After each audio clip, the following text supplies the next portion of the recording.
पूरे मामले पर चाइना का क्या रुख है? वेनेजुएला पर हमले से चीन भड़का हुआ है। वेनेजुएला पर हमला सरासर गलत है, यह चीन ने कहा है। हमले से दुनिया में संकट बढ़ा है। मादुरो को अमेरिका फौरन रिहा करे, यह कहा है चीन ने। और आपको बता दें कि अमेरिकी कार्रवाई के बाद वेनेजुएला का एक्शन, अमेरिका के करीब फाइटर जेट को तैनात किया है। वेनेजुएला ने सुखोई 30 MK2 जेट को तैनात किया है। अमेरिकी F-16 से भी हमले की तैयारी दिख रही है। और देखिए, वेनेजुएला पर एक्शन के बीच ट्रंप की रूस को धमकी। पुतिन ने कई निर्दोष लोगों को मारा, मैं पुतिन से खुश नहीं हूं, ये कह रहे हैं डोनाल्ड ट्रंप। तो वेनेजुएला पर हमले के बाद ट्रंप के हौसले काफी बुलंद नजर आ रहे हैं। अब तो वो पुतिन को धमकाते नजर आ रहे हैं। मेसन सर, अब थोड़ा भविष्य के बारे में बात कर लेते हैं। आगे क्या होगा? ट्रायल तो होगा मादुरो का, जैसा कि उन्हें घसीट कर लाया गया है अमेरिका। अब आगे क्या रणनीति अपनाई जाएगी अमेरिका की ओर से, और वेनेजुएला क्या अपने डिफेंस में काम करेगा? और देखिए, मेरे को जो अभी फ्यूचर स्ट्रैटेजी दिख रही है, नंबर एक, प्रेसिडेंट मादुरो का तो ट्रायल होगा और उसकी पत्नी का भी। देखिए, इनको पावर कपल बोला जाता था वेनेजुएला में, क्योंकि ये खुद अटॉर्नी जनरल रह चुकी थी, तो इनको भी सारे मतलब लूप होल्स लॉ के सिस्टम के पता थे। तो ये बड़े स्ट्रॉन्ग दोनों पर्सनालिटीज़ हैं। इनका ट्रायल होगा, कोई डाउट नहीं है। और मेरे को लगता है इनकी जो उम्र है वो 63 ईयर्स है, तो इनको शायद लाइफ इम्प्रिजनमेंट मतलब 30 ईयर्स तो मिनिमम है। और अगर नार्को टेररिज्म से जो प्रूव हो जाता है तो शायद डेथ सेंटेंस भी है, बट उसकी पॉसिबिलिटी कम है लाइकली। पॉलिटिकल हालात में देखते हुए आज यूएस ने क्लियरली बोल दिया कि हम वहाँ पर पूरा कंट्रोल करेंगे। तो पॉलिटिकली अभी वहाँ कौन लीडरशिप आएगा वो थोड़ा बड़ा कन्फ्यूजन रहेगा, क्योंकि देखिए वहाँ जो आर्म फोर्सेज है और वहाँ की जो पुलिस फोर्सेज है, उनकी लॉयल्टी हमेशा मदुरो को प्रति रही है। लेकिन एक साफ जाहिर होता है कि देखिए, आपने ये जो ऑपरेशंस के बारे में बताया, हेलीकॉप्टर्स की जो हाइट थी फ्रॉम द ग्राउंड 100 फीट के ऊपर वो जाके उड़ रहे थे, nap of the earth flying कर रहे थे। एयर कवर अच्छा था। मेरे को हैरानी यह है कि एयर डिफेंस सिस्टम्स टोटली नाकाम थे, नंबर 1 वेनेजुएला के।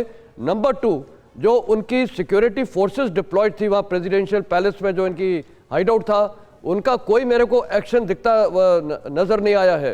तो कहने का मतलब है वहाँ की मिलिट्री का जो रोल है वो क्वेश्चनेबल हो गया है। तो इंटरनल शायद सपोर्ट था अमेरिका को, और इसी को हम बोलते हैं सैबोटाज।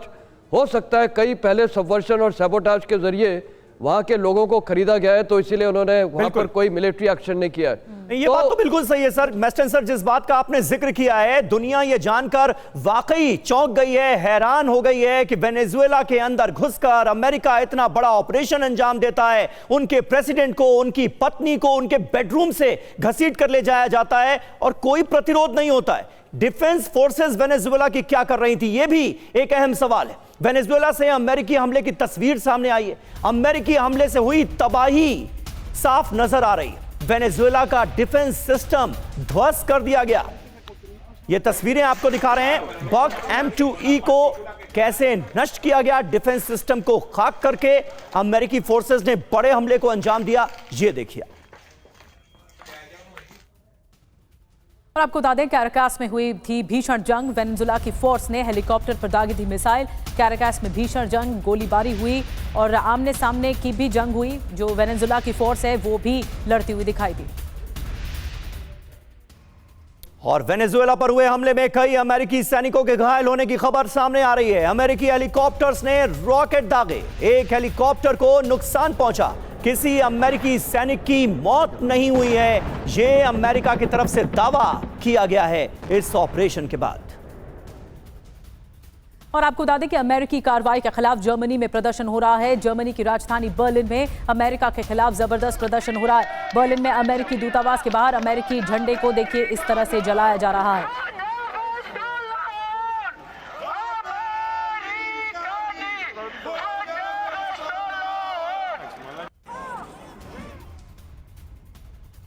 और वेनेजुएला में सैन्य कार्रवाई के खिलाफ अमेरिका में ही प्रदर्शन हो रहे हैं। व्हाइट हाउस के बाहर लोगों ने विरोध जताया है। व्हाइट हाउस के बाहर डोनाल्ड ट्रंप के खिलाफ देखिए कैसे नारेबाजी हो रही है। वेनेजुएला पर अटैक के बाद, राष्ट्रपति के एब्डक्शन के बाद ट्रंप विरोधी नारेबाजी किस तरह से हो रही है ठीक व्हाइट हाउस के बाहर, ये आप देखिए। प्रदर्शनकारियों ने कहा कि ट्रंप और अमेरिका दुनिया के लिए सबसे बड़ा खतरा बन गए। Dropping you.